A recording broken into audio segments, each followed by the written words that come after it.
this every single day, which is 60-ish minutes of 5 side splits and hip mobility stretching to practice consistency, to build community, and hopefully to bring some good energy into the world so that you can bring some good energy into the chat, interact, hang out, and we can make a whole bunch of progress towards better movement, better flexibility. Whew. Let's do this. We're going to start with 3 warm-up exercises, and they are hip cars, elephant walks, and Cossack switches. The hip cars are all about moving your leg through its maximum range of motion using your own muscle power, and they look like this. We're going to start with a high knee. Lift that knee as high as you can. Then we're going to open up that hip directly to the side. If you were looking at it from the side, it would look a little bit like this. Try to keep the knee as high as you can. Then we're going to rotate the leg. Get it to horizontal first. Then keep on going. Try to lift that ankle up, up, up, up, up, up, up, up, up, up, up, up, up, up, up. Your knee might come down, and that is absolutely okay while you're rotating. Bring the knee down and back so that your hamstrings, your glutes are all really flexed, pulling this leg behind you, and you're feeling a stretch here in the front of your hip flexor. All right. From the front, that looks like this. You're pulling the leg back. All right. That is 1 rep. We're going to do 10 of these on the left side, 10 on the right side. Let's go. High knee. Open. Ankle horizontal. Ankle up. Down and back. Whew. Just kick the wall. Down and back. That's 1. Ankle up. Down and back. 2. Open up. Ankle up. Down and back. 3. Open up. Ankle up. Down and back. 4. Open up. Ankle up. Down and back. This is the warm-up. So the first couple are going to feel a little bit rough. They're going to feel a little bit tight. But as we get into the later numbers, you'll start feeling that range of motion increase. I think it's 8. Ankle up, down and back. Knee, open. Ankle, down and back. 10. Whew. Those are hip cars on one side. We got hip cars to do for the other side. I think somebody just said hello, hello, hello. Let's go. Other leg. High knee. Open up. Ankle up. Down and back. High knee. Open up. Ankle up. Down and back. High knee. Open up. Ankle up. Down and back. 4. Ankle up. Down and back. 5. Open up. Ankle up. Down and back. 6. Open. Ankle. Down and back. 7. Open. Ankle. Down and back. 8. Open. Ankle. Down and back. 9. Open. Ankle. Down and back. 10. Whew. That is hip cars going forward. Now we're going to start doing them going backwards. We're going to hit basically all the same pieces, but doing them in reverse sometimes will throw you off because you just barely learned the muscle memory going the other way. Now we're going to switch it up. To go backwards, we start by bringing the leg down and back. Flex the hamstrings, flex the glutes. Pull those leg muscles back so you're feeling this stretch right here in the front. This is called hip extension. From here, we're going to lift that leg directly to the side. I want you to feel really cool and like whoosh, throw out that kick. From here, we're going to rotate. We're going to bring the ankle all the way up first, then bring the ankle all the way down. When you bring the ankle down, your knee is up. We're going to finish by closing the knee to the front. That is 1 rep. We're going to do 10 of these on the left side, then 10 on the right side. Let's go. Back, side, ankle up, ankle down, knee is 1, back, side, ankle up, ankle down, 2, back, side, ankle up, ankle down, 3, back, side, ankle up, ankle down, 4, back, side, ankle up, ankle down, 5. Remember, the hip cars are all about building strength and mobility at the same time. We want to move better, but we also want our muscles to be able to control that range of motion. And that is why we are trying to lift our legs as high as possible in each of these positions and rotate as much as we can in each of these positions. I think that's 7. Ankle up, ankle down, knee, back, side, ankle up, ankle down, 9, last one, back, side, ankle up, ankle down, 10. Oh, those are some more hip cars. We have 3 of our legs done. We only have 2 legs, but we do each side twice. So we have 3 of our legs done. One last round of leg hip cars. Whew. All right, ready? Let's go. Back, side, ankle up, ankle down, knee, back, side, ankle up, ankle down, knee, that's 2, back, side, ankle up, ankle down, 3, back, side, ankle up, ankle down, 4, back, side, ankle up, ankle down, 5. Did I say 5 already? Whatever, 6. Back, side, ankle up, ankle down, 7. We're almost done. Back, side, ankle up, ankle down, 8. Back, side, ankle up, ankle down, 9. Last one, make it count. Back, side, ankle up, keep going, keep going, keep going. All the way down, and across. Oh, that is 10 hip cars. Left side going forward, whole bunch going backwards. You get the point. All right, that is our first warm-up exercise. Hello, welcome everybody. If you're just joining in, we do 45 to 60-ish minutes of live side split stretching, hip mobility work every single day to practice consistency, to build a little bit of community. I try to bring good vibes to the internet. I hope you bring good vibes into the chat, hang out, support each other, help each other make progress, and answer any questions that I can't get to because I'm all the way over here talking. From there, where am I going with this? If that sounds like something you want to do, hit follow, hit subscribe, keep on coming back, hang out, and let's work on our flexibility together. Okay, the second warm-up exercise is going to be a little bit more chill. It's a little bit easier than the hip cars to start. We're going to fold at the hips, point our belly button down towards the ground, and we're just going to hang out here for a little bit. Maybe your low back will relax a little bit, but maybe mostly we want your hamstrings to chill out. Take some nice normal breaths. Just try to relax.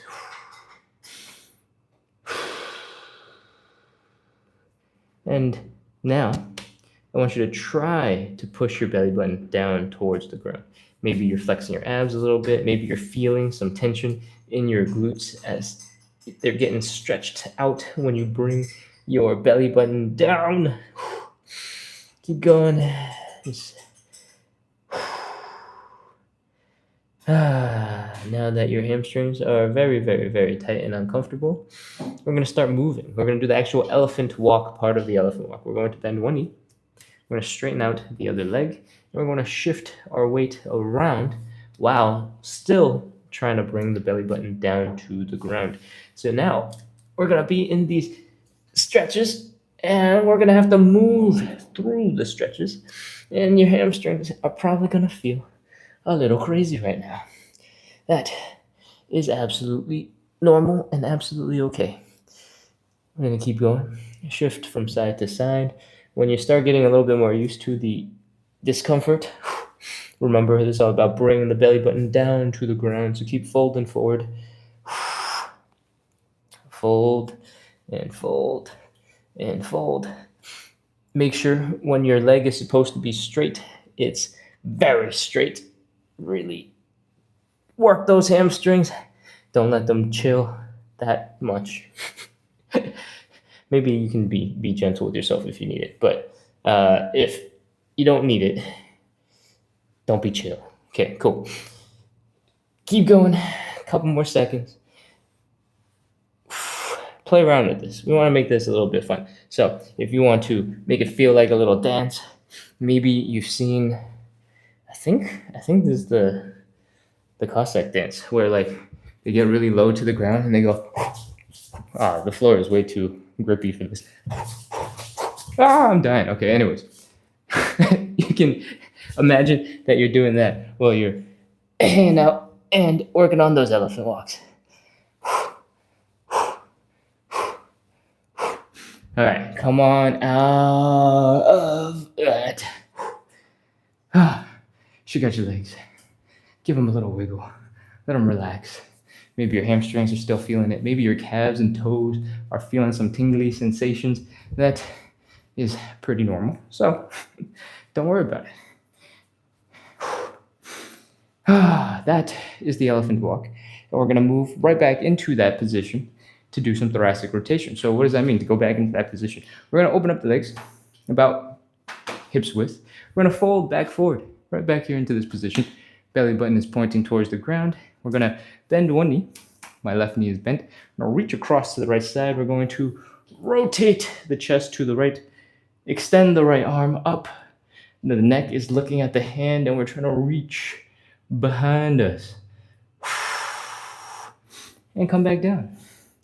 Other side, right knee is bent, left leg is straight. Right hand is pushing against the outside of the left leg to help the chest rotate to the left, to help you reach back behind your left shoulder. Whew. That is one. We got 5 to do in total. 5 to do in total. Let's do number 2. Reach.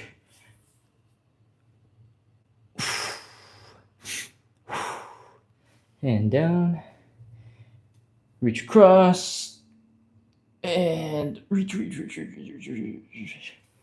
Whew. This should not be an explosive move. This should not be super fast or intense. You're just slowly pushing and opening up your chest, rotating across the whole length of your back. If you feel like all of the rotation is happening at one vertebrae, or a lot of the rotation is happening at one vertebrae, then it's probably not so bueno. You want to spread it across your whole entire back. And how would you know that that's happening? Well, you might be able to see it when you're rotating. You'll see that your hips are in one place, your sides are at a slightly different, higher place, your chest gets to an even higher place, and slowly across the side of your back, your rotation is ending up with your arms going all the way back. And if you're just bent upside down, it's probably going to be really hard to tell. But that would be how you would see it. I lost count of how many we've done because I've been talking. But I feel like that's 5. So let's wrap up there. I hope you enjoyed a little bit of thoracic rotation. Thoracic rotation is basically the middle part of your back and is designed to move a lot and go from side to side. Thoracic rotation is just the twisted part. Cool? Again, when you're doing these, don't be super explosive. If you do a sport where explosive rotation at the hips in the spine is necessary, then you'll have a little bit of extra training. But for most of us, the only rotation we do is probably checking the blind spot when we drive, and I'm guessing half of us barely do that too. So take it nice and gentle and slowly build up that flexibility. All right? Hope you enjoyed a little bit of work for your shoulder blades. That's what's feeling this thing when you're reaching up right here, contracting, because that's all we're going to do for the arms, and that's all we're going to do for the back. We're going to move on into the third warm-up exercise, the Cossack switches. The Cossack switches, I'm going to get rid of this cushion, look basically like this. We're dropping down to one side, trying to get as low and compact as we can to feel this stretch, to feel the ankle stretch, to feel the little compact position in our hip. And it's going to be really hard for most people to get into this position right away. Stay with me. We'll talk about making this a little bit easier in a sec. The goal is to go from that side to this side and back. We're going to do that 10 times. So to get into this type of position, the first thing I want you to do is I want you to hug your legs in, tuck yourself into a ball, and sort of just compress for a little bit. Okay? you might notice that from the side, my heels are a little bit off the ground. That is probably going to be normal if you have enough flexibility to plant your feet down and also pull your chest in. More likely than not, you'll start rolling backwards and fall over. If that's not you, you can plant your feet. But for everybody else, you can lift your heels up just a little bit and really try to compress and get compact and small. We're prepping the hips, we're prepping the ankles, and I guess somewhat prepping the knees for the compact low position that we're going to be in the Cossack switch in just a second. You guys can stay here while I talk about different variations of what we're about to do. All right, for the Cossack switches, we're trying to get into this extended position. I want your heels down as much as possible. I want this heel down for sure, because otherwise how are you going to balance to get to the other side? Anyways, what this leg is doing is the toes are up, the heel is down, and the knee is up. Okay? This is important because it's called leg external rotation, and you need to rotate your thigh bone out into this position so that it does not smash into your hip funkiness, your hip stuff. That lets you get into this position, and this is basically a side split. From the midpoint of my body out towards that leg, this is a side split, and the way to get here is to externally rotate the legs. Also, I guess you have to be flexible enough to get down here. From here, we're going to try and come from this squish position. We're going to try and keep our butt low to the ground. We're going to try and get over to the other side, and then we're going to try and squish some more and get as small and compact as possible. All right? And do the same. Now you know why the squished and compact position is important, because we're just pre-stretching, getting our hips ready for this low part. Let's talk about different ways to make this happen. You can lean forward, you can put your hands down, and that will help you to get your butt over to the other side. If you are too advanced for that, you're feeling too cool, you can bring your arms in a little bit, and you can keep that same angle of leaning forward and take the experience from using your hands and apply it right into this position. As you get stronger, I want you to try to stand up a little bit straighter. When you stand up a little bit straighter, there'll be more weight in your heels, and it'll be easier to keep your heels down on the ground, and you can keep going. All right, that's it. Let's go. We're doing 10 reps. Start on whatever side you want. Get compact. Scoot your butt over to the other side. This is part 1. Part 2, that's 1 rep. 2. Notice that for my first couple, my heels are not coming down and my toes are not coming up. For your first couple, this is totally fine. I know I just gave you conflicting information, but for your first couple, it's okay. As you get more comfortable here, I want you to try your best to come to the other side and have your toes pointing up. It will help you get more comfortable and into a slightly deeper position. All right, I think this is 5. Again, put your hands down. It will make things a lot easier on your hips, on your knees. Use as much support as you need to help you get to the other side. And I hope I have not completely overwhelmed you with all sorts of information. This is number 9, I think. So we got one last one.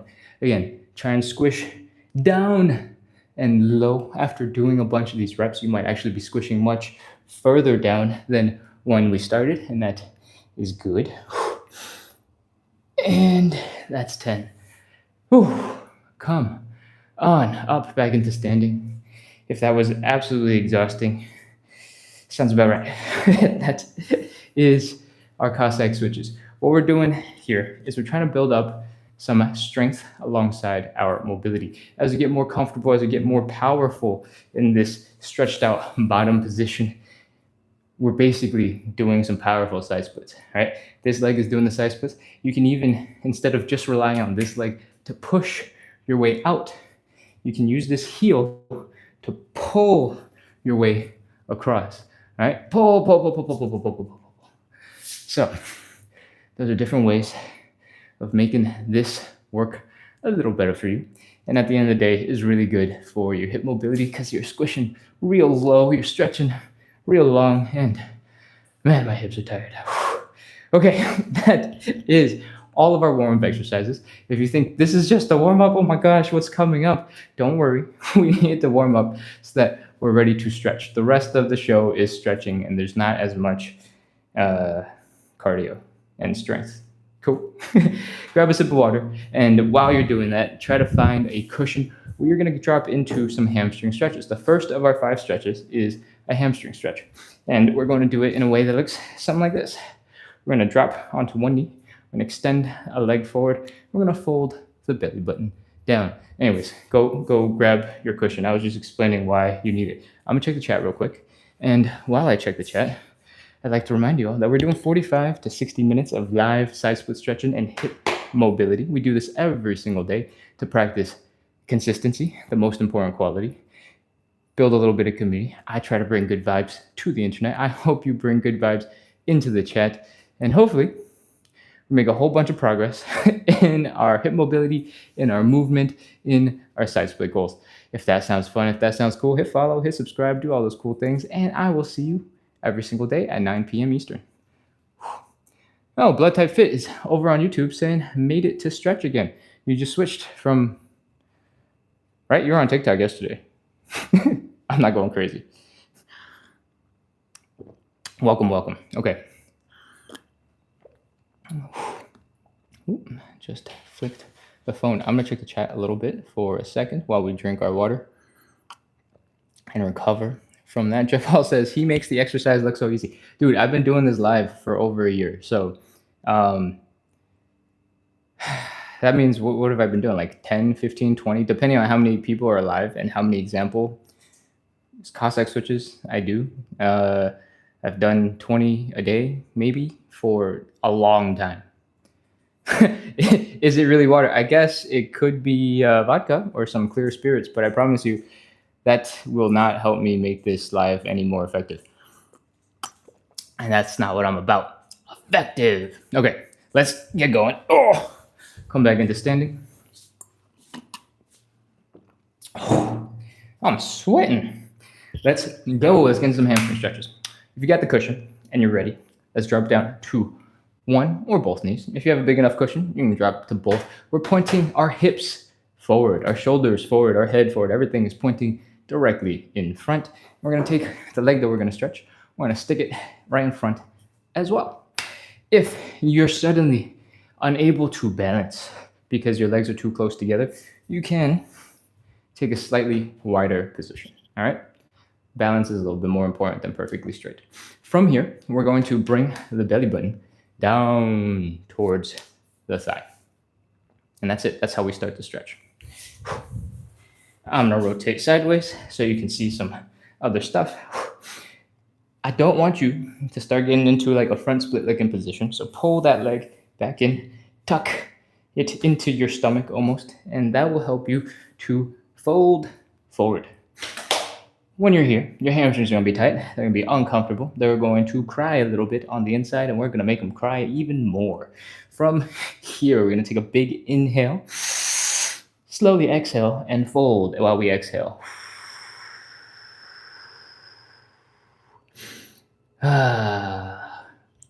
Take some normal breaths. Chill. Relax for a second. And let's do another inhale, exhale. Inhale. Exhale and fold.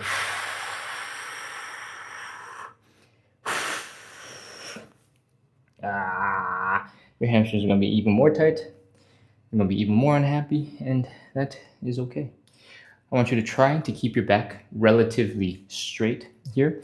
What I don't want is you to turn into a ball and be like this, because that puts a lot of pressure on your spine. You don't need it. Most of the folding is trying to come from the hip. So keep your back relatively straight. I probably should have counted earlier. 30, 29, 28, 27, 26, 25. If you're just joining in for the first time, we do a whole bunch of 30-second static stretches. So this is going to last 30 seconds-ish.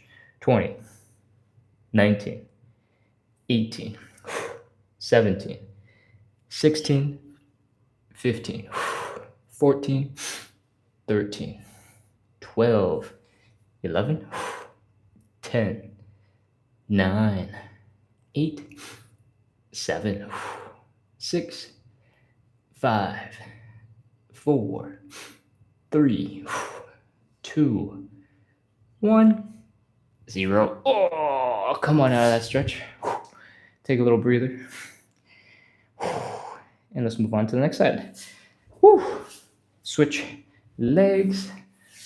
Again, reach the leg out in front of you. Everything is straight. Fold at the hips. Bring the belly button to touch the thigh. Oh, feel your hamstrings going, whoa, what's going on? This is crazy.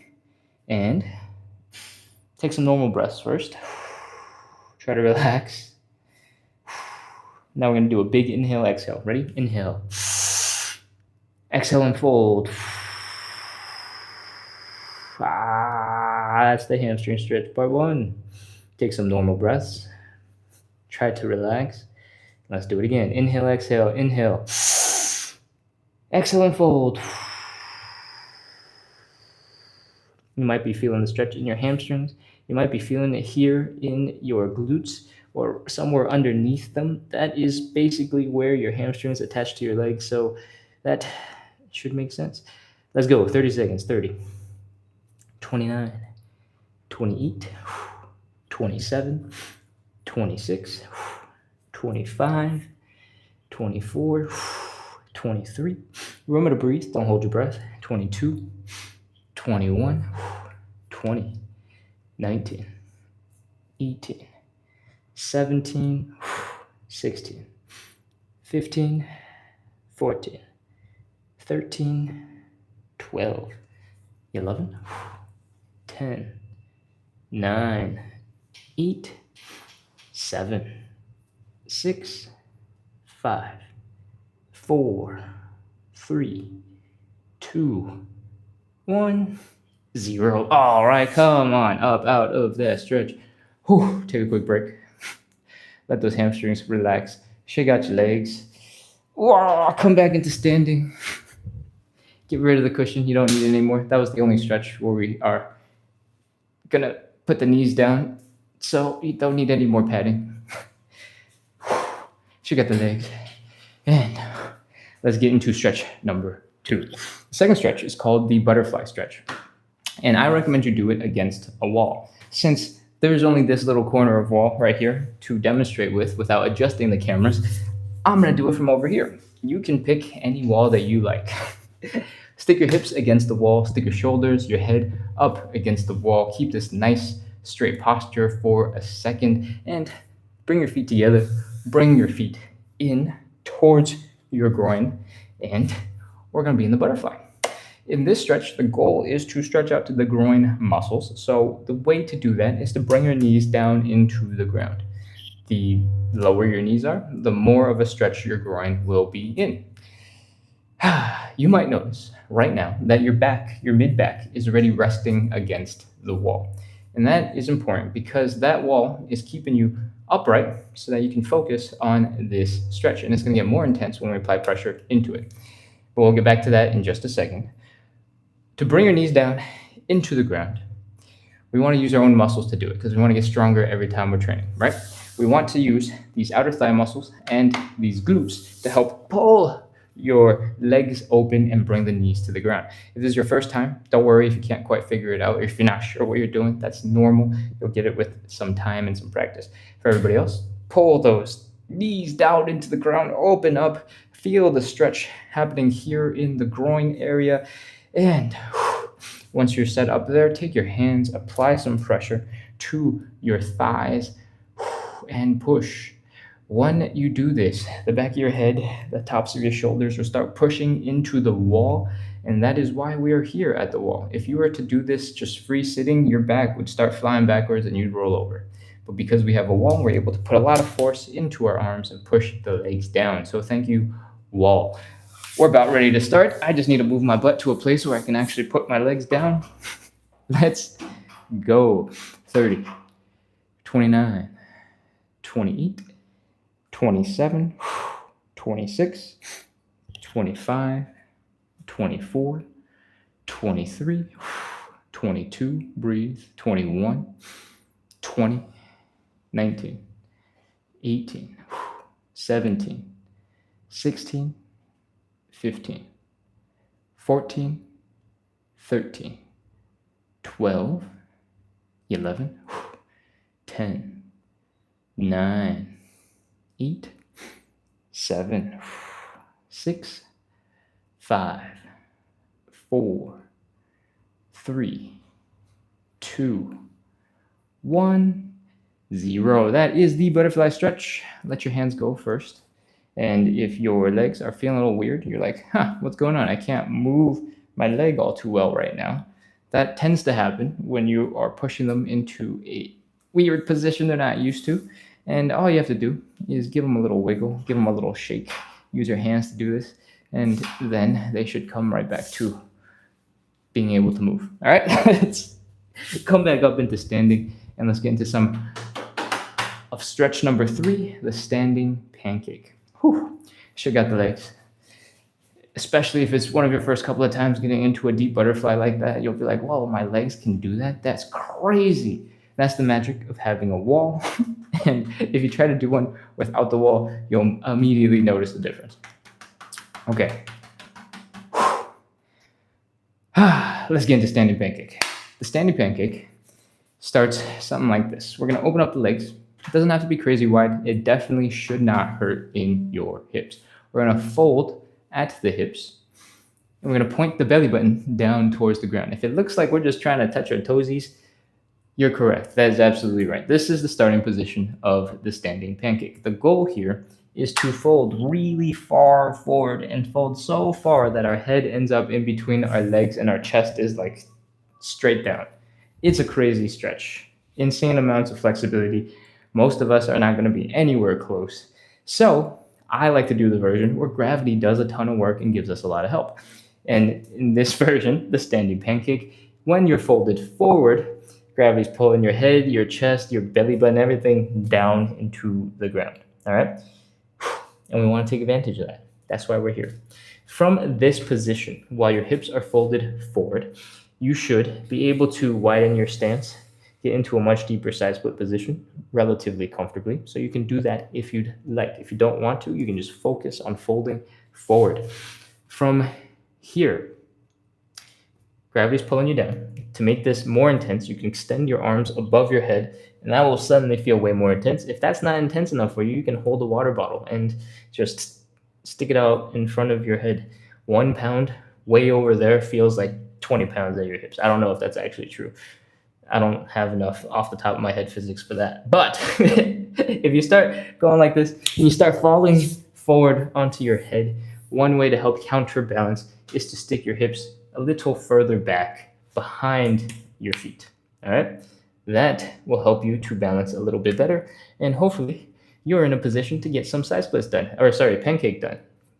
Let's go. 30 seconds. 30, 29, 28, 27, 26, 25. Everything is optional, by the way. You don't have to have your hands all the way out in front of you the whole time. That's crazy. 22, 21, 20, 19, 18. Remember to breathe. Don't hold your breath. 15, 14, 13, 12, 11, 10, 9, 8, 7, 6. Remember, the goal is to bring the belly button down towards the ground. Fold in 7, 6, 5, 4, 3, 2, 1, 0. Put your hands down. Come on out of that stretch. If that was really intense, then that sounds about right. That is a really hard stretch. And it's really hard for 2 different reasons. If you can't tell, I'm struggling to come back into a standing position, so just, I'll ramble while we do that. The 2 main places where you're going to feel the stretch really, really intensely is the inner thighs and your hamstrings.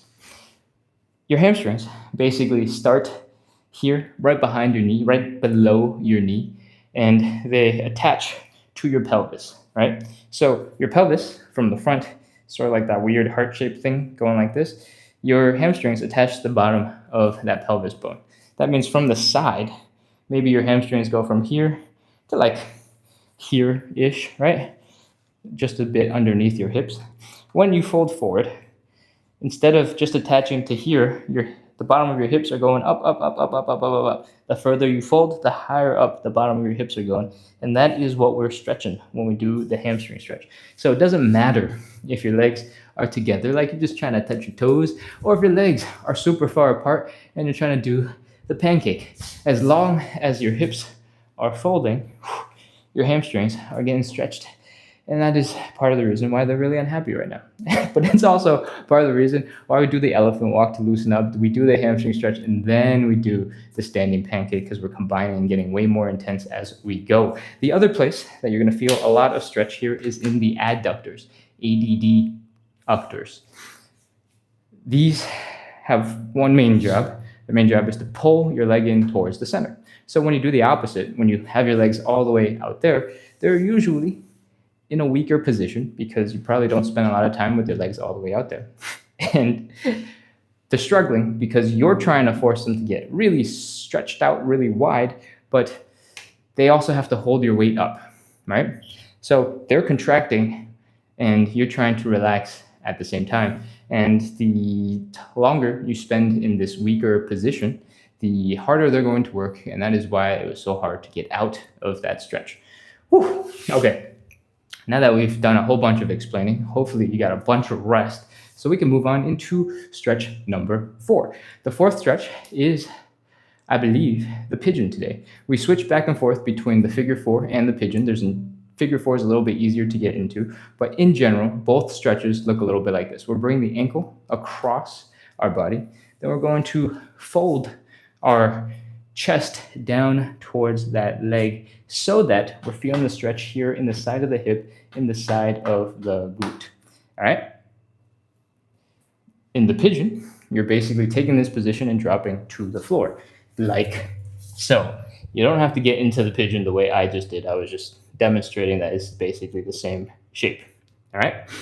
Whew. For the pigeon, again, the leg is across the body. We're trying to fold our chest down towards that leg. And this back leg, for us, isn't super important. But if you care about front splits, if you care about other skills, you want to try to get your leg to extend fully behind you. If you're struggling a little bit with this part, you can elevate your legs. Yay, the yoga blocks are right next to me today. What does that mean, to elevate your front leg? Well, you don't have to use yoga blocks, but I recommend you take something sturdy.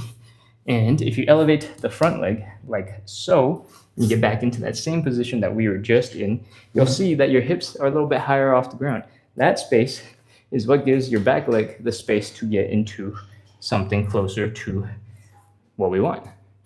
If you don't have yoga blocks that are quite high enough to pull this off, you can use much higher things like a table, a chair, a stool. Cool? Good luck. Figure out what variation you're going to do, and let's get into some pigeon. Get rid of that. Let's go. Which hip am I working on? It's this hip. Okay. We're going to bring the leg across the body. We're going to extend the leg to the side first. We're going to fold forward and fix that back leg to wherever it needs to go. From here, we're going to bring the chest down. And that's the stretch right here. You might also feel it in your hamstrings. Let's go. 30 seconds. 30, 29, 28, 27. This is another stretch where gravity does all the work. 25, 24. So just breathe and let your chest drop. 23, 22, 21, 20, 19, 18, 17, 16. Try to keep your hips low. Don't start bowing down. Keep your hips low. 13, 12, 11, 10, 9, 8, 7, 6, 5, 4, 3, 2, 1, 0. That is pigeon number 1. Let's spin around. You don't have to spin, I spin around. So that we can do pigeon number 2 on the other leg. And we're wrapped up with 4 of our 5 stretches. We're almost done. It's almost time for some side splits. Again, the leg is coming across the body. We're folding our chest down to that leg. The hips stay low, and then we bring our chest down. You want to feel the stretch here in the side of the glute. You might feel it in your hamstrings as well. Breathe. 30, 29, 28, 27, 26, 25, 24, 23, 22, 21, 20, 19, 18, 17, 16, 15, 14, 13, 12, 11, 10, 9, 8, 7, 6, 5, 4, 3, 2, 1, 0. Come on up out of that stretch.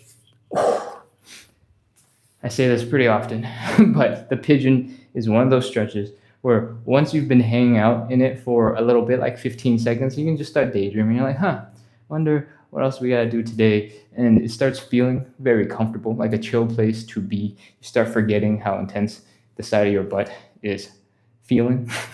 So it's a stretch that you can drop into a lot, because this is also one of those muscles that doesn't get much care in your normal day-to-day. So it's a relatively quick and easy way to take care of it. 2 or 3 days ago, I mentioned that I say that it's easy to just like chill in, but I really don't like seeing all of the dust on my floor.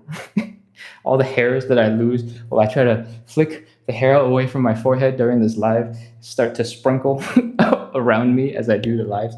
And even if I vacuumed just yesterday, I'm seeing lots of hairs right where my face is on the ground. So if that's gonna bother you, I don't know, close your eyes. I'm gonna try to take my own advice. I'm gonna just close my eyes. Okay, let's go. It's time to get into the 5th and final stretch. We're getting to some side splits. All right. But before that, I feel like I haven't come to the camera in a little bit, so I'm gonna check the chat real quick. Oh, awesome. Blood Type Fit is enjoying the live and is found us through both YouTube and TikTok. It's great. Cool. Ganowski says, Ken, my class just ended. I have a late class Mondays and Thursdays mostly. Oh, no, Ganowski. That's okay. Realistically, it's unnecessary for you to do 5 days a week or 7 days a week. Having 2 days off, getting a little bit of rest, some time to recover, that's not so bad. Don't feel bad. Ganowski says, here, and tells us why. Okay. Che has been sending smiley and emojis and gifts all day. Thank you so much.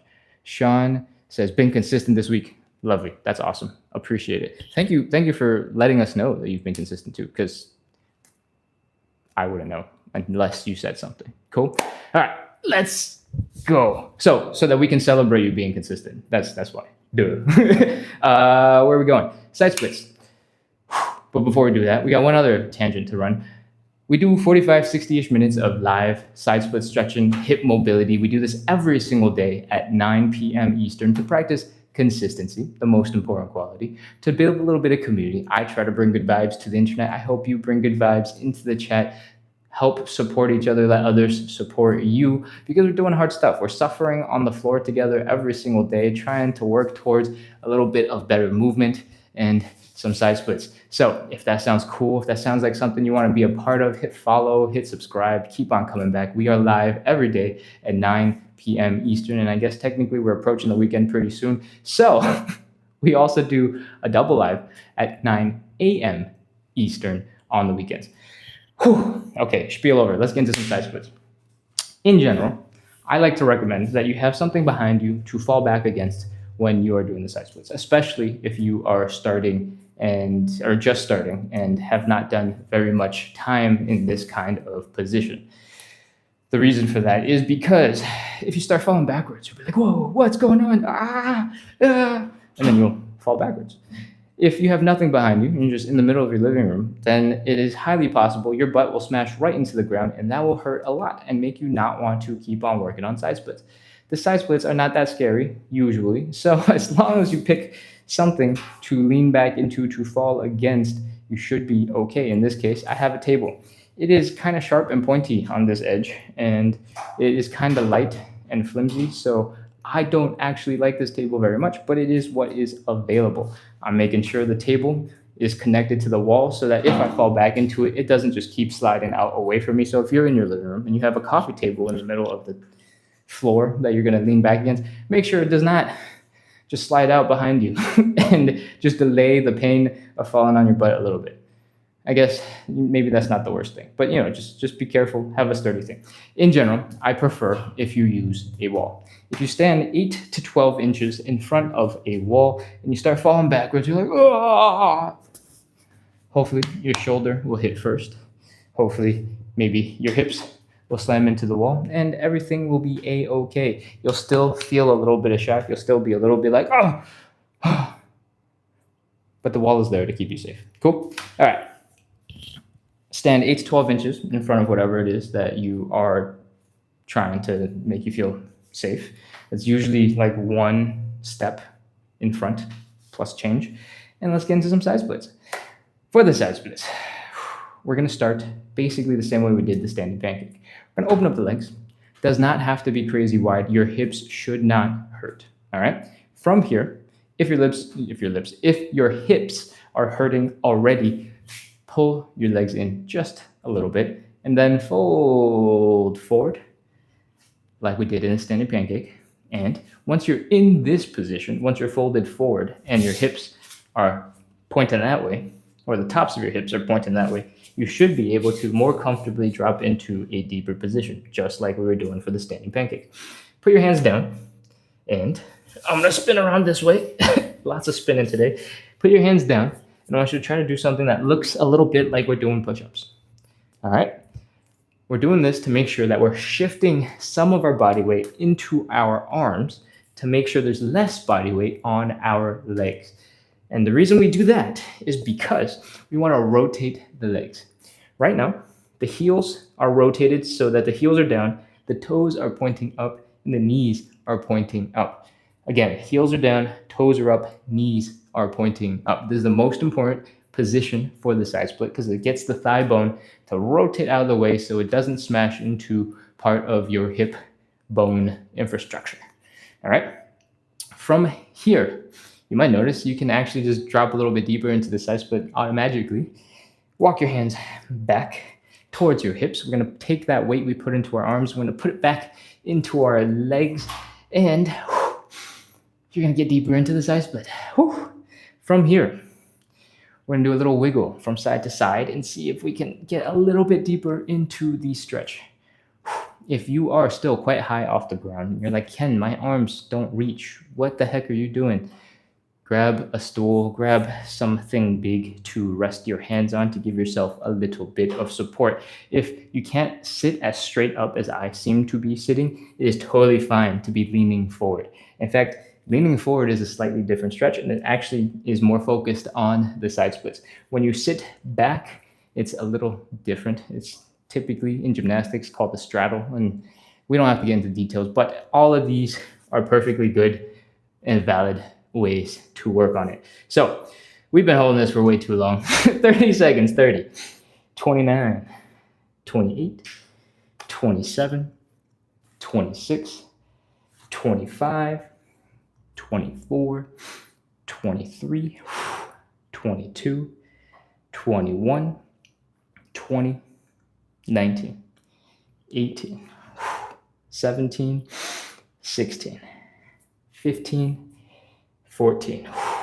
13, 12, 11, 10, 9, 8, 7, 6, 5, 4, 3, 2, 2, 1, 0. All right, crawl forward.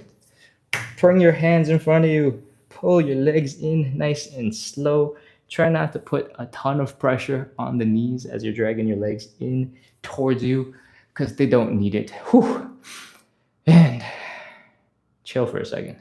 That was hard. That was really intense. I might have done a little too much explaining. So if you're holding a really intense position for way longer than 30 seconds, kudos to you. You did a great job. From here, we just put a lot of tension into our legs. What we're going to try to do is relax them as much as possible. And if you're just joining in for the first time, it's going to look a little silly. It's going to look a little weird, but I promise it works. Come back into standing. We're going to shake out the tension from our legs, from our hips.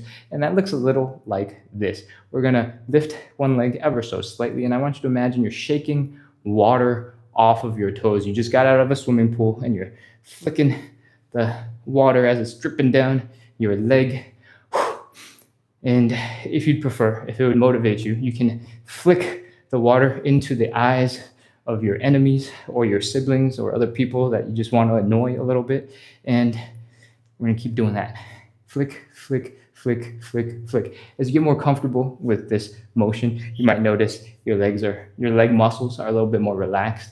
Let that ankle flop around. Let the calves shake when you do that flicking. And add in some other stuff. Get a little bit of movement at the hip so that your quads are flopping all over the place. If you intentionally rotate the leg a little bit, we exaggerated in this position. If you rotate and spin the leg a little bit, you can get the quad muscles to just flop around and relax.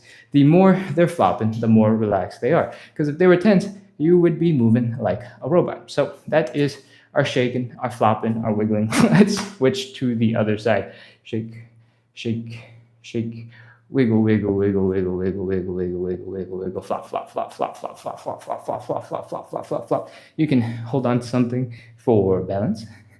You can experiment with how you want to shake and flop your leg. As long as your muscles are loose and just chilling and you're taking some time to relax in between each of the side splits, we're good. Cool. We have done plenty of time. 10 seconds per leg is enough. But I just wanted to show you a whole bunch of different ways to make it more effective. Let's get into side split number 2. Again, safety. Stand 8 to 12 inches, basically one step and change in front of whatever you're going to fall back against. And let's open up the legs. Make sure the hips don't hurt. Fold forward. If you can, put your hands down and open up the legs in this position. Breathe. Do a little bit of a push-up so that it's easier to get into leg external rotation, which is, again, your heels are down, your toes are up, your knees are pointing up. We need to rotate the thigh bone so it doesn't smash into the hip bones. And this is how we do it. From here, walk your hands back so that your body weight is getting shifted into your legs, into your hips. Take some breaths. And finally, this is optional. You can do a little wiggle from side to side. A little wiggle to the right, a little wiggle to the left, right, left, to get just a little bit deeper by breaking the friction, holding your feet back. All right, 30 seconds. Let's go. 30, 29, 28, 27, 26, 25, 24, 23, 22, 21, 20, 19, 18, 17, 16, 15, 14, 13, 12, 11, 10, 9, 8, 7, 6, 5, 4, 3, 2, 1, 0. All right, walk your hands forward.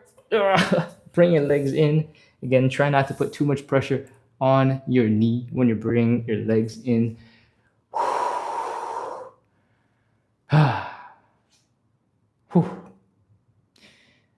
That is side split number 2. We're doing 3 of these in total. I don't know if I said this yet. We do 3 side splits and we hold them for 30 seconds each in between and after. We shake out our legs, have them relax a little bit, and it's time to shake it out for round 2. Let's go. Again, shake, shake, flick water off of your toesies. And as you get more comfortable, you can pick up the intensity, add in a little rotation. If you don't really understand how that rotation works, you can imagine you're bending the knee, lifting it up, shaking your legs a little bit like this, and that is the exact muscles you want. Now, drop your knee so that it's not holding the weight of your whole entire leg, and you can keep on doing that, and that is the shake. Cool? All right, give me a second. I got to tell TikTok this is not a robot, and we're back. All right, next up, other leg. Shake, shake, shake, shake, shake, flick, flick, flick, flick, flick, wiggle, wiggle, wiggle, wiggle, wiggle, wiggle, wiggle, wiggle, wiggle. Then I'm gonna rotate those hips. Rotate, rotate, rotate, rotate, rotate, rotate. Again, if you bend the knee, lift it up, and you give a gentle, very gentle shake, you'll see that the ankle is flopping back and forth like you're the pendulum of a clock. If you take those same exact muscles and you relax the leg, you'll be able to do it with your leg straight. Cool? Add that in, do a little shake, do a little wiggle, move those hip muscles, and that should be enough. Let's get into side split number 3. Again, stand in front of whatever you need to help you feel safe. 8 to 12 inches, 1 footstep in front is good. Let's go. Open up the legs. No pain. Fold forward, put your hands down, sink into that stretch because you're already in a great side split position, but we're going to externally rotate the legs so that we can sit upright. From here, your heels are down, your toes are up, your knees are up. This is the external rotation. We're gonna walk the hands back towards our hips. Breathe, do a little wiggle from side to side, break the friction. This is side split number 3. So let's make it count. 30 seconds. 30, 29, 28, 27, 26, 25, 24, 23, 22, 21, 20, 19, 18, 17, 16, 15, 14, 13, 12, 11, 10, 9, 8, 7, 6, almost done, 5, 4, 3, 2, 1, 0. Lean your hands forward. Walk your legs in, or I don't know, pull your legs in. And that is our third and final side split stretch. If your hips are really tired, if your legs are tired, that is normal. And to help with that, we're going to shake it out some more. So come on back up into standing when you can. Let's shake out those legs, shake out the tension. Again, if you're new, start with just a gentle flicking. You're flicking water off of your toes into the eyes of your enemies. And as you get more skilled, you can relax the muscles as you do that. Your ankle is flopping all over the place. Your calves are swinging back and forth. You can add in a little rotation at the hip. It's going to look like the knee is spinning all over the place, but it's coming in from the hip. Shake out the leg. Switch to the other side. Flick, flick, flick, flick, flick. Shake, shake, shake, shake, shake, shake, shake.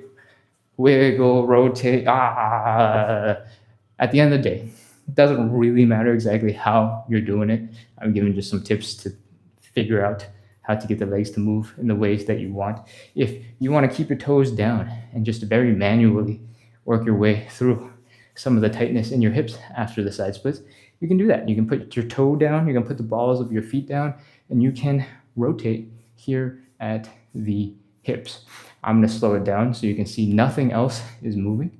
It's just this leg in the hip socket. And as you get more skilled at controlling that, you can pick up the pace and you can be a little bit more relaxed as you do it. Cool? Whew. Those are some moves to relax your hips. As always, we want to make this fun. We want to make this enjoyable. So if you want to put some more additional fun meaning behind all of your warm-ups, your stretches, your exercises, like for example, we're going to do some stanky leg junior, and work on making this fun. Throw it in, make it a dance move. Please add it in, make it fun. If you want to do some combination of those two things at the same time, and you want to combine it, make it into a different dance move, please make it fun. From here, we're basically ready to wrap up. We're going to do a couple of quick joint checks just to make sure everything is working the way it's supposed to, and then we will be done. The first thing we're going to do for those joint checks is some hip circles. Ooh, just sort of.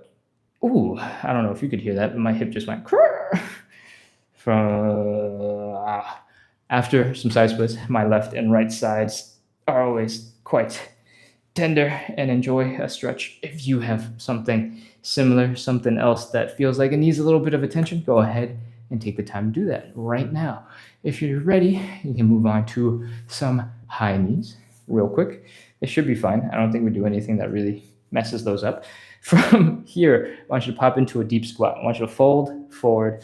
I want you to bring your knees forward so that there's pressure on the knees.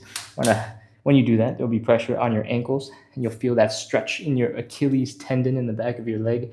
And I want you to try your best to do a couple of calf raises from here. If you need help with balance, find something to hold on to. And if you can do a couple of those, you're probably good enough to come back into standing. Shake out your legs, shake out your arms one last time, and we are done.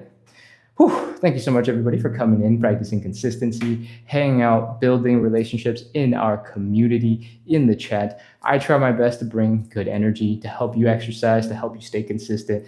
You just have to follow along. I try my best to explain and over-explain everything so you can just hop in and get to it. I hope you enjoyed the live. I hope you enjoyed the hour or so of exercise, of hip mobility, of working on moving a little bit better, and of course, the side splits. That's it for today. Whew. We are live every single day at 9 p.m. Eastern, and on weekends, we are here at 9 a.m. Eastern. So that's the spiel. Hit follow, hit subscribe. I hope you enjoyed it, and I hope to see you again tomorrow. I'm going to scroll through the chat now because I have not been doing a very good job of looking at it so far, and we'll wrap up with that type of Q&A vibe. Cool? Let's see. Blood Type Fit says, my exact sounds. Those side splits are tough, but I like it. Yes, I enjoy grunting. I enjoy going, ugh, or ah, or whatever other sounds I've probably made throughout the live. So feel free to emote in any way you'd like throughout as well. Thank you so much for attending. That is Blood Type Fit over on YouTube. And let me scroll around on TikTok. We got a whole bunch of thank yous. Ganowski, Toby's mom, Sarah, Sean Unleashed, and Kilmar. Thank you, everybody, for coming in. Thank you for staying all the way through, working on the stretches, working on the exercises. I appreciate it. We had a whole bunch of people join and follow. Follow. Thank you so much, everybody. Ganowski says, welcome. What are you saying welcome to? Let's see. Oh, Mari's first time here. Welcome, welcome. Thank you, Ganowski, for welcoming other people. This is what I'm talking about when I say bring good vibes into the chat, support each other, be friendly. This is what's happening. Ganowski, thank you. You the best. Mari, welcome. And Sean says, been consistent this week. Yep, I saw these earlier. Awesome, amazing. And Che, welcome, welcome. Ganowski is here. I have scrolled, I believe, basically to the top of the chat. I'm going to keep scrolling for a second to double check. Che, thank you again for all of the gifts. I appreciate it. Eric the Celestial, welcome back. Katarina, welcome back. Oh, people are welcoming each other. Oh, this is amazing. Okay, lovely. Eric says, hey, I know I'm late, but I'm here. Hey, don't worry about being late. It's definitely helpful to help you get super loose and relaxed by the time we get to the side splits to be here for the whole thing, but it's not that important. If you only did one thing today, and that was one attempt at a side split, I would call that consistency. Okay. I would call that, hey, you didn't have the time, you weren't able to do the whole thing, but you sat down and you did one thing. And that's my goal, right? Like at the end of the day, this thing is about consistency. I need to make it so that it's cool. So because I want to also work on my side splits. So there's more to it than just one side split stretch. And I want to make sure that people who come in get a variety of benefits like hip mobility, and also work on their flexibility, mobility, and side splits, right? So don't feel like if you can't make the whole entire hour that we do this for, that you should feel bad. You shouldn't.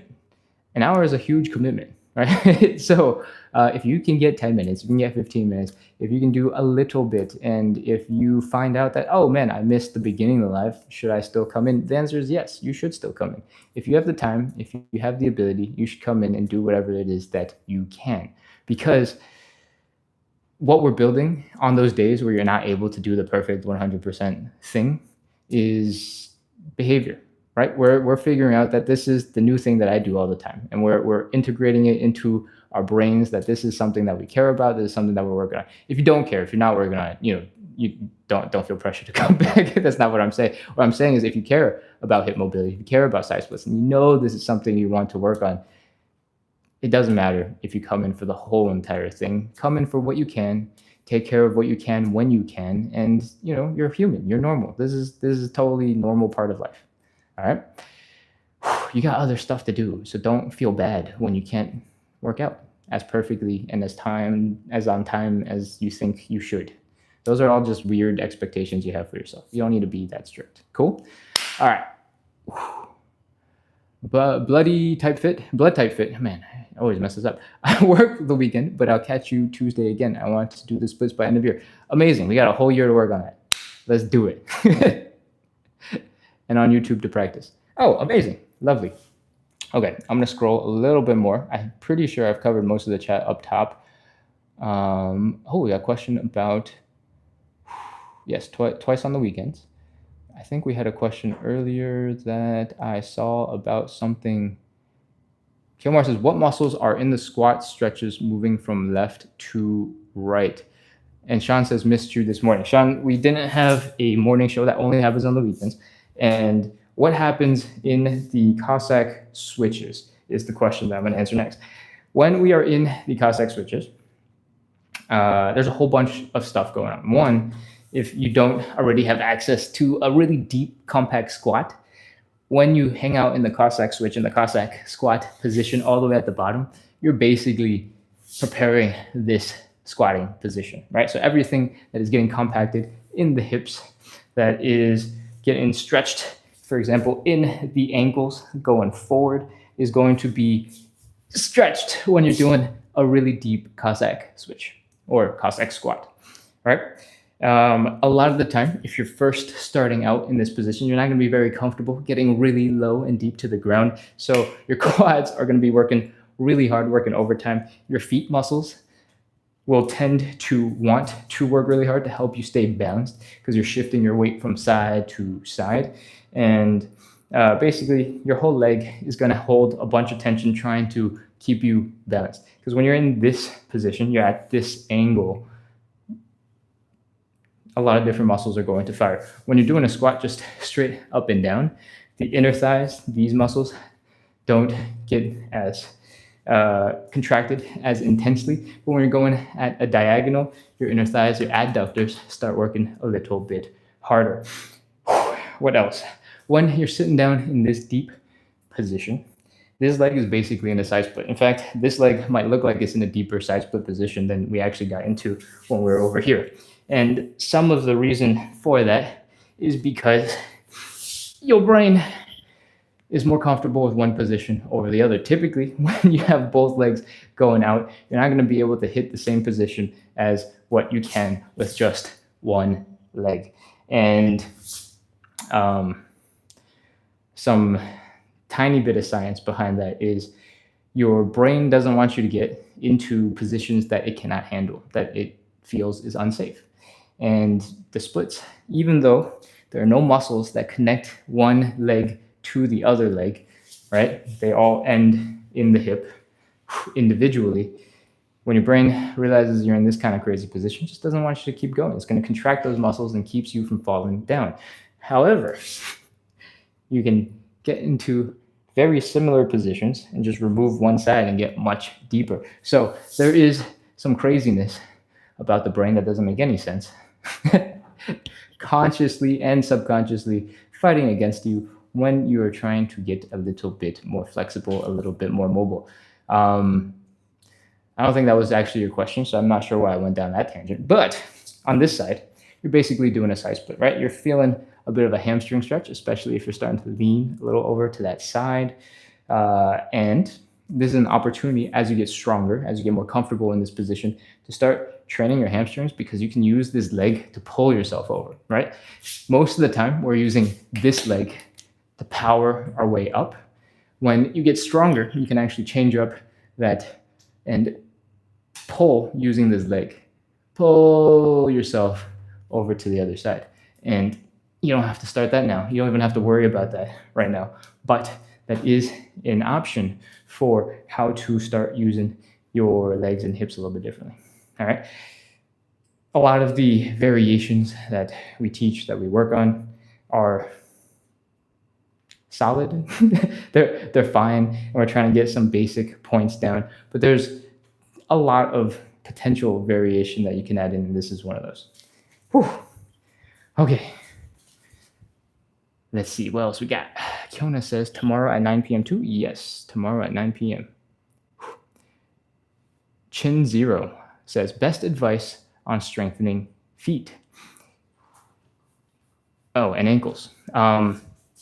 The ankles are pretty complex. There's a bunch of muscles, and the ankle, because it is able to do all of this, has a lot of different muscles. I think if you're struggling with your ankles right now, the first thing you probably want to do is do a little bit of assessment. Try to figure out what needs more work and what you have access to. If you can do a full rotation, point your toes down, right? Lift up, point your toes up, come around, then great. If there's like a clear part of that sort of rotation, that circle that just doesn't work, then that's probably something you want to focus on. If you can't do this with just your own muscles, you can add in something that looks like this. You're still going through a lot of range of motion, but your foot is planted on the ground, so you can use your bigger muscles, your leg muscles, to help pull your ankle through its full range of motion. If there's anything, or there's any corner where you're suddenly just stuck and it just pops into a different position, then you probably know that that is an area where you need to work on.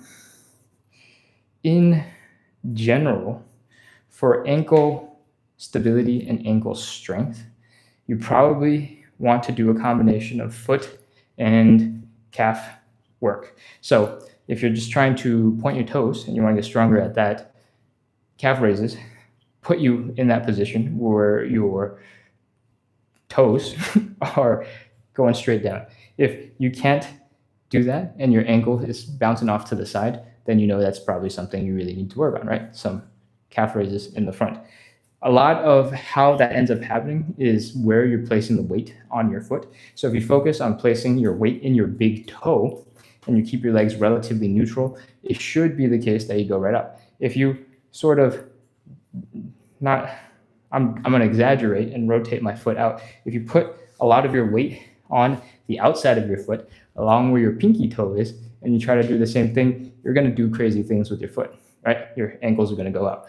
So a lot of ankle mobility and having your ankles work well is connected directly with how well your feet are holding up your weight.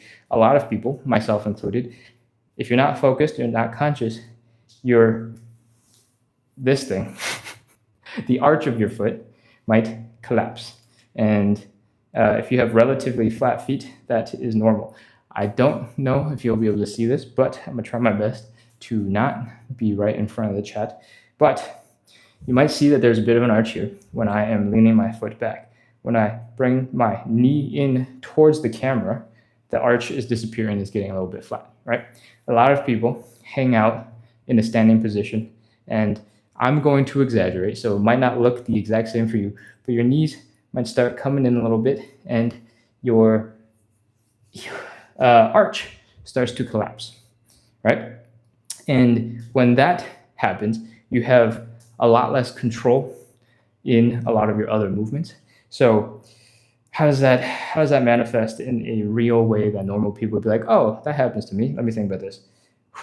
If you are sitting on the train for a bunch of hours or driving a car for a whole bunch of hours, and for the first time you're getting out of the car and you're taking your first step, if your arch is not activated and ready to support weight, your leg might just step down and get a little bit weak and step in like this. And you'll be like, whoa, what's going on?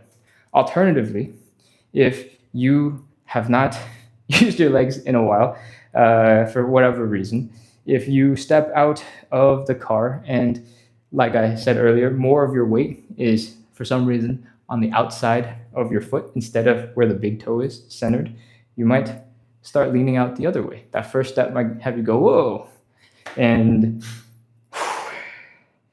that's just one of those things where you just have to be careful when you're warming up and getting to do something. As soon as you get off the plane for the first time, getting up out of your seat for the first time in like 4 or 5 hours, that tends to happen, that your legs just feel a little bit weird. If you've been doing a long road trip, it tends to happen. I know I frequently, after driving 3 or 4 hours, the first step, I'm like, ugh, ugh. And then I've been seated for so long that I have like a slight weirdness in my back for a little bit. After like 5-10 steps, tends to normalize, but I definitely feel it in the hamstrings after spending a long time in the car. All those things that you're feeling when you get out of the car are probably problems that you should spend a little bit of time addressing, because those are the default problems. Your body gets into that shape when it gets comfortable in the chair, and those things are manifesting as problems when you first get out of your chair and you're like, oh, why does my ankle do that? What's going on? Anyways, somebody asked on YouTube, is what you're drinking really water? And I think if I keep on wobbling around like that, you'll stop believing me that it's water. So I'm going to move on. And hopefully that ankle and foot advice is a little bit useful. Actually, there's a little bit more for feet. You can strengthen your feet directly, all right? And one of the ways was obviously, figuring out how your feet work, right? The heel, the big toe, that pad of flesh under the big toe, and the pad of flesh under your pinky, these 3 points kind of act like a tripod. And if you can balance your weight between the 3, you'll tend to have a better arch, and you'll tend to have a little bit more stability. So you can use this when we're doing the Cossack switch, for example. If you can balance your weight in between your big toe, your pinky toe, and your heel, and when I say toe, I mean the fat right underneath the toe, right? Not the actual toe, but the toes do help. If you can pull that off, it'll help you stay way more balanced. If your arch is collapsed, your knee will also come with it, and you'll be in more of this kind of position. It might not be super noticeable if you don't know what you're looking for, but this is the difference. And it puts a lot of pressure on your knee. That pressure on your knee, if you have that building up when you take steps, when you're walking normally, you might just start feeling knee pain, right? And the source of that knee pain will be your feet aren't angled super effectively for your walking purposes, all right? We started with the Cossack switch, and I started talking about knee pain. Where am I going with this? Feet exercises. Okay, so those positions, the big toe, the pinky toe, and the heel, super important. To strengthen your actual foot muscles directly, you can do things that are going to look a little bit funny, but I don't know if this is going to work. Okay, but you can grab your toes and pull yourself forward. Oh, okay, cool. This is working fine. You can work on strengthening your feet by doing things like using your toes to pull yourself forward. I'm sure by this point you'll have noticed that I've crawled like half a block of tile. Oh man, my feet are a little sweaty after the workout, so there's like it's a little tacky, and now my toes are super tired. Alternatively, you can do things with your feet to just make them feel more normal, right? I don't know if you've ever seen these crazy YouTube videos, but before AI existed, there have been people who learned to play piano with their toes because they had like arm issues or lack thereof of arms. So your does have the capability of being super incredibly dexterous. And maybe the training is going to look a little bit weird, but you can do stuff like pick up socks, right? Grab things. Failing really hard trying to show off. All right, get rid of the sock. You can do things with your foot to work those different muscles in your feet to help them get a little bit stronger. Hopefully that will lead to a little bit more arch stability, and that will help with ankle stuff, right? If you can't stand firmly on that tripod of your foot that I was talking about, and you lean off to one side, your knees are going to also do that. I'm exaggerating again. Your knees are going to do that, and you might feel more pain and more rubbing on the outside of your leg. If you have the opposite, where your legs go inwards, you might feel more pain in the inside of your knee. That's it. That's my spiel. Good luck. I'm definitely not an expert at this, but I like to wear barefoot shoes, and I have read a lot about and examined my own feet quite a bit, and I'm working on reshaping the arch a little bit for better stability. So that's just my version of what's going on with my feet. Hopefully that helps. Cool. All right. I talked for forever, so I'm going to scroll down back through the chat to see if I have missed some follow-up. Scrolling. I'm at the bottom of the chat, and I have no idea what we're talking about. We're all just talking about Fridays at 9 a.m. No. There are no Fridays at night. Right? Yeah, no, it's just Saturdays at 9 a.m. Eastern. Sorry, Saturdays and Sundays. Sorry. Fridays, there is no 9 a.m. It's only on the weekends that I also do a 9 a.m. All right. Ganassi says, this is hilarious. I don't know what I was doing, but I'm glad that you're entertained. And hopefully something was memorable so that you benefit from it. Amanda says, thank you for being here. Oh, lovely. I'm happy to be here. Ganowski asks, how do you reshape your arch? I'm flat-footed. I'm curious. Okay, so I have zero expertise. I'm not a podiatrist, right? And even in the world of podiatry, there's a whole bunch of disagreement on whether or not this is nonsense or if this is legit. I think old school podiatry has been, you can get arch support in your thingies, and you can get custom shoes to perfectly match the shape of your foot and support it as it's supposed to be supported. There's lots of people in the more like health and fitness space who believe that the foot is designed to work well by itself, that it's supposed to have the muscles to be able to do the things that it needs to be able to do. And when you support it too much, the foot gets weak and it gets even harder to go do the things that you need to do. That's basically the two schools of thought. Yes, one is like super orthopedic and supporting the foot, so it is always in the right shape using support. And the other is train your feet so that they're in the right shape because you're strong enough to hold the right shape. I actually don't know that much about training the arches of your feet. I do know that a lot of what people think is flat-footedness is actually just your ankles going inwards a little bit, right? I don't know if this is going to be visible on camera, but if you look at the Achilles tendon over here in the back of my leg, if I try to balance all of my weight in between the 3 points I was talking about, just below the pinky toe, just below the big toe, and the heel, you'll see that the Achilles tendon is coming up pretty straight up. But if I let the arches collapse and I bring the knees in just a little bit, you might notice that the Achilles tendon is also popping inwards just a little bit. And all of that is coming from the shape of my feet.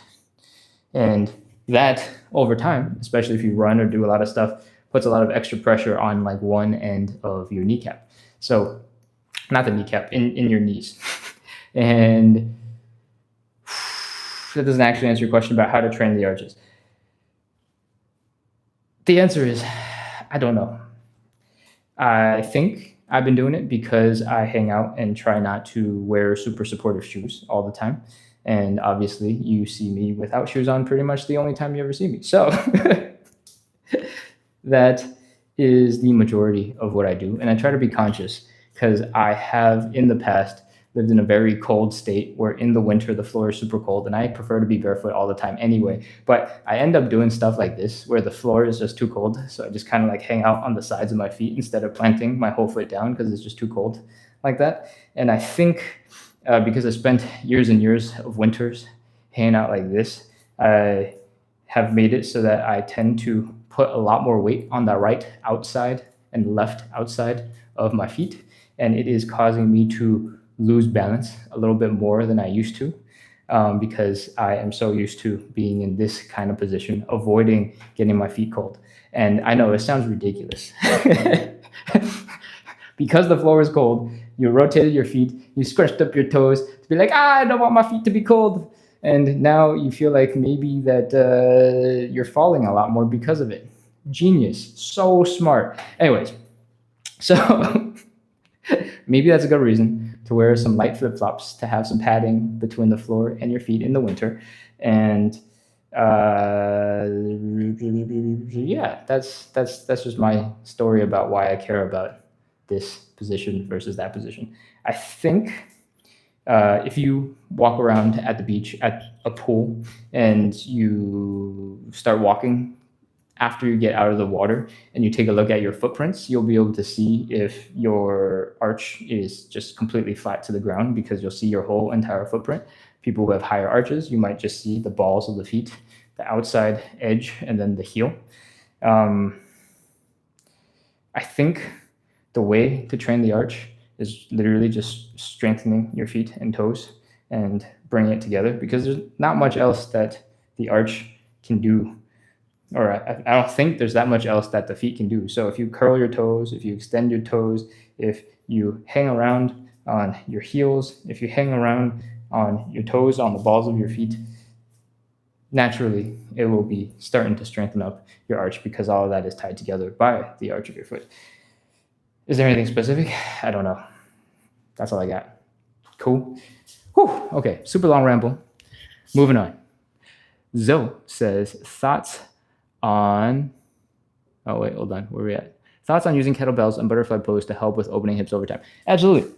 Weights are super useful. If you can have some extra weight that you don't have to invest all your energy into creating and bring your knees down to the ground, that's great. I recommend you start light so you can get used to the pressure and figure out what's comfortable and what's doable for you. Don't just jump to 40 pounds immediately or 40 kilos. That'd be crazy. But yeah, definitely use weights if you have them. I try to make the life more friendly for people who are just at home chilling, and I want to make it very available, accessible if you don't have tools, if you haven't invested a whole bunch of money into having stuff, right? So that's why we use the wall to help push our legs down. All right, come back. Ooh. Scrolling. Guy that says, same twins. Posture guy Mike says, keep up the great work. Lovely, thank you. He says, I never did that to avoid feet coldness. This is interesting. Yeah, I don't know. The sides of my feet are just less sensitive than the bottoms of my feet. So I was like, okay, this is way more comfortable. But I know that there's a lot more pressure on the sides of my legs when I do it. But it's like, you're not doing that much. I'm just going to the bathroom. The bathroom floor is like tiles. I'm like brushing my feet. I'm brushing my teeth, and my feet are cold. So I'm like, ooh, and it looks goofy. So on wood floors, even in the winter, it's not so bad. But it's usually the tile in winter where I go, and then I spend like a good chunk of the morning just being like this, Anyways, the beach reference is so true. Yeah. I'm full footprint. Unfortunately, I have been mostly full footprint my whole life as well. So I don't think you're unusual in that your whole foot is down. I think for most people, it's actually getting progressively more normal. And I think partially is because we wear super cushioned shoes all the time. So your feet don't need that much support doing your day-to-day life, right? Like most people spend what, 12 hours a day in shoes, and usually you got a lot of foam, a lot of support, a lot of stuff going on with your feet. And so it's pretty normal for your arch to not exist. And then there's genetic differences with how your foot is shaped and how you do things. I remember, however, seeing that my sister, when we were super young, she used to have way less intense arches. And then she started running a lot and would do like these crazy runs. Like for 12-year-old me, I'd be like, what? You did like 15 miles today? That's crazy. What the heck is wrong with you?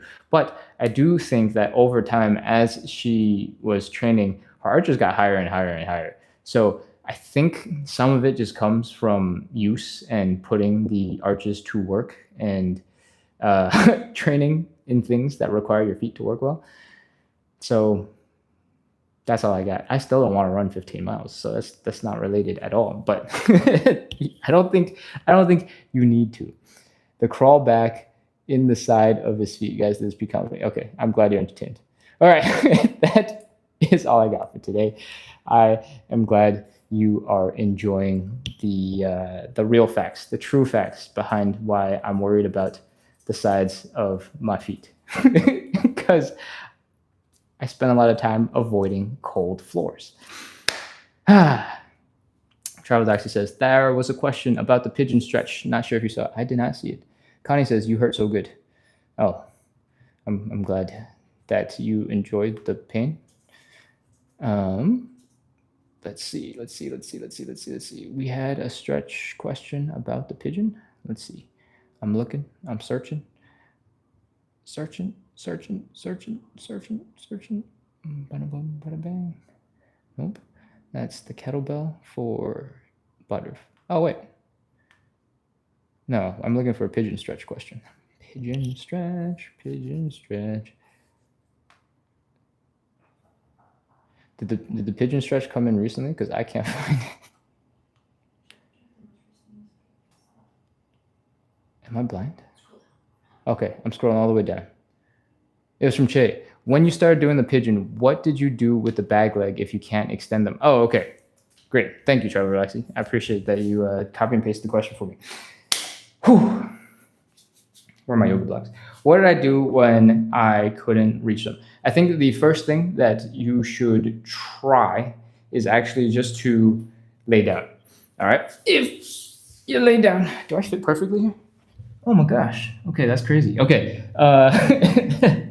I guess, yeah, okay, whatever.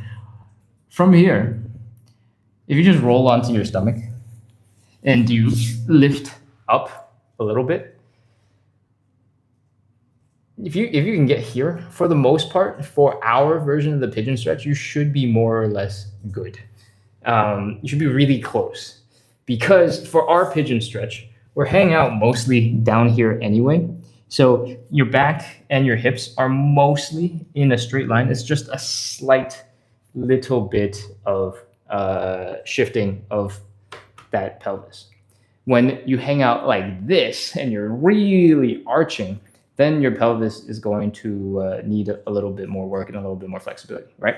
But when you're all the way down here in that stretched position, or trying to be in that stretched position, you can imagine it like you're doing a push-up, right? Your hips are perfectly flat and straight right now. You're bringing your leg in, and you're sitting down onto that pigeon stretch, okay?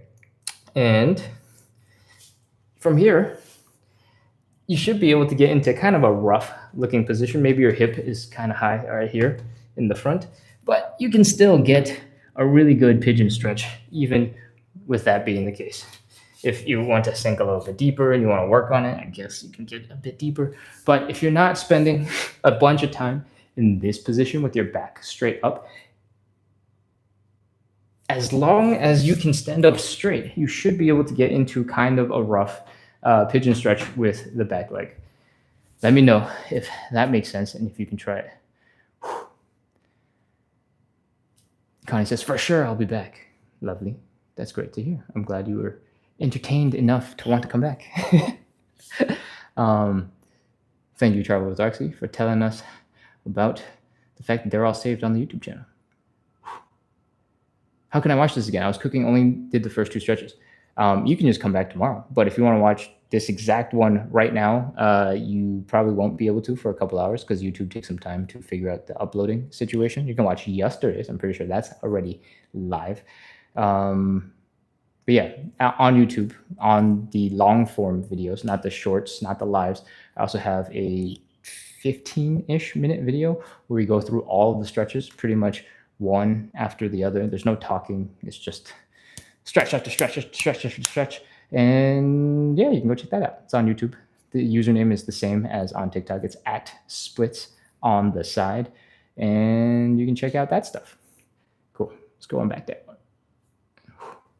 Connie says, I love doing some stretching. Ouch. Oh no, what did I do? Was it this aggressive? One at a time, over and over again. Gayeta says, good night, everyone. Good night, Gayeta. Thank you. Chase says, we'll try tomorrow. Okay, cool. Awesome. All right, I think with that, we are all wrapped up. Let's go. I hope you enjoyed. I hope you have a wonderful rest of your evening. And I hope you had so much fun that I'll see you tomorrow. Again, I don't know how you want to know this by now, but maybe you don't because you're just joining in and being confused about this guy walking around the sides of his feet. We do 45 to 60-ish minutes of live side split stretching every single day to practice consistency, to build a little bit of community. I try to bring good vibes to the internet. I hope you bring good vibes into the chat, support each other, hang out, answer questions, ask questions, so that we can help each other make the stretching and suffering on the floor that we do a little bit more fun, a little bit more enjoyable, a little bit less suffering. Hopefully, that combination of consistency, of community, of good vibes helps us all make a whole bunch of progress in our hip mobility, in better movement, in some side splits. And if that sounds like something you like, something you need to do more of, something you want to try out this year, hit follow, hit subscribe, keep coming back. We're here every single day at 9 p.m. Eastern. On the weekends, we are also here at 9 a.m. Eastern. All right. That is it from me. Thank you, everybody, for coming in and hanging out, asking great questions. I hope you enjoyed the Q&A at the end because we ran super long talking about feet and ankles. Great. All right. I'm ready to call it goodbye. See ya. Peace.